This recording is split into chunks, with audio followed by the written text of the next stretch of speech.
Hello అండి, ఈరోజైతే మా హన్సి పాప ఇంకో కొత్త రెసిపీతో మీ ముందుకు వచ్చేసింది. అసలు ఏంటో ఈ పిల్లకి ఇన్ని కష్టాలు ఎంత చెప్పినా వినదు. కానీ ఏదో ట్రై చేస్తుందని హ్యాపీగా ఫీల్ అయ్యేలోపే నాకైతే పెద్ద పెద్ద కష్టాలు తెచ్చి పెడుతుంది. అదేంటంటే క్లీనింగ్ అనమాట. ఈ యూట్యూబ్ పుణ్యమా అని అస్సలు ఖాళీ ఉండట్లేదు. ఇలాంటి పనులు మా పిల్లలు చేసేటప్పుడు ఇంకా ఉండదు.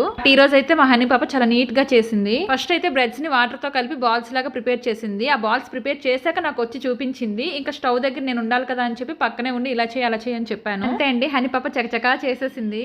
హనీ ఈజ్ ద బెస్ట్ అని అనిపించుకుంది. ఈ మధ్య తెగ రెసిపీస్ చేసేస్తుంది. ఫ్రెండ్స్ నేను ఇప్పుడు బ్రెడ్ తో గులాబ్ జామున్ చేస్తా. మా అమ్మకి తెలీదు. ఎంత చెమటలేకపోయావు, ఇంత కష్టం అవసరమా నీకు? అవసరమా? కష్టం కాదు.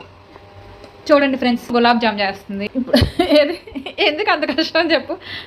అవసరమా? ఫ్రెండ్స్ చూసారు కదా, గులాబ్ జాములు ఉడికాయి ఉడకలేదు ఇలాంటి కామెంట్స్ పెట్టకండి. ఎందుకంటే చిన్నపిల్ల చేయటమే ఎక్కువ. గులాబ్ జామున్ చేస్తే అదంతా కామెంట్ చేయండి. ఒక మాట చెప్పనా, చూడటానికి ఎంత బాగుందో తినడానికి అంతే బాగుంది. Please like and subscribe.